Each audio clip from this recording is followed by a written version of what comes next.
Thank you so much ప్రీతి. నీ వల్ల అత్తయ్య మన ఇంటికి కాదు తన పుట్టింటికి రాబోతుంది. అది చాటుగా కాదు, హక్కుతో గర్వంతో తన పుట్టింట్లోకి అడుగు పెట్టబోతుంది.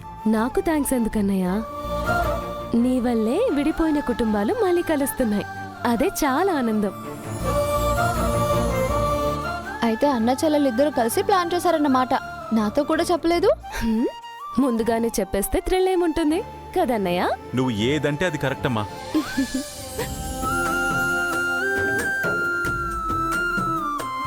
ఈ ఇంట్లో ఈ సంతోషాలు ఎప్పుడు ఇలాగే ఉండాలన్నయ్య. ఈ సంతోషాల్ని నువ్వే కాపాడాలి. ఈ సంతోషాలు ఎక్కడితో ఆగవమ్మా. త్వరలో ఇంకో సంతోషంతో కూడి పెద్ద శుభం జరగబోతుంది. ఏంటన్నయ్యా? అది ఏంటన్నా నేను చెప్పలేను కానీ చెల్లి, ఖచ్చితంగా చాలా సంతోషకరమైన పెద్ద శుభం జరుగుతున్న 6 అని చెప్తుంది. నీకు కామన్ సెన్సే లేదు, మళ్ళీ 6 సెన్స్ ఒకటా? బా, నా 6 సెన్స్ చూసే మా దుబాయ్ సైడ్ నన్ను పనులు పెట్టుకున్నాడు తెలుసా? ఏం చెప్పావేంటి? నిన్ను పనిలో పెట్టుకుంటే ఆడి బిజినెస్ దివాలా తీస్తుందని చెప్పావా? మా అన్నయ్య పైన జోకులేసింది చాలండి.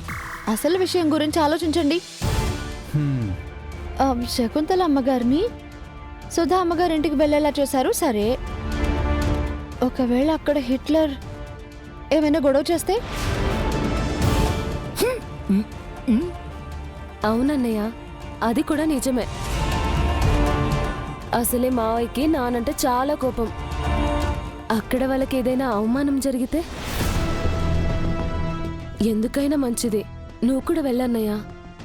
ఒకవేళ అలాంటి సిచ్యువేషన్ ఏదైనా ఎదురైతే నువ్వుంటే హ్యాండిల్ చేయగలుగుతావు. సరే అమ్మా, నేను వెళ్తాను. రంగా, బా, ప్రీతిని జాగ్రత్తగా చూసుకోండి. అలాగే బా.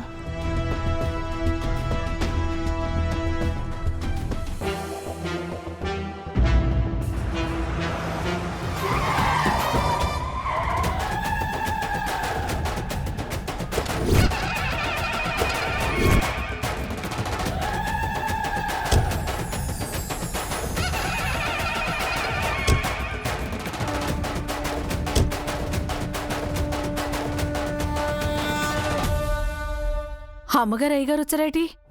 సుధమా, రాశకుంతల, నిన్ను చూస్తే సుధ చాలా సంతోషపడుతుంది. నాకేదైతే ఇష్టం ఉండదో మీరు నాతో అదే చేయిస్తున్నారు. అసలు తన మొహం చూడడం కూడా నాకు ఇష్టం ఉండదని మీకు తెలుసు. అత్తయ్య గారు, మీరు ప్రీతి కోసం ఇక్కడి వరకు వచ్చారు. ఎలాగో కాంప్రమైజ్ అయ్యారు కదా, కొంచెం ఓపిక పట్టండి ప్లీజ్. అయినా నువ్వు సుధా ఒకప్పుడు ఫ్రెండ్స్ కంటే ఎక్కువగా కలిసిమెలిసి ఉన్నారు. తనని నువ్వెప్పుడూ ఆడపడుచుగా చూడలేదు, అమ్మలా చూసుకున్నావు. ఆ ప్రేమలో కొంచెమైనా చూపించు. పద. పదండి.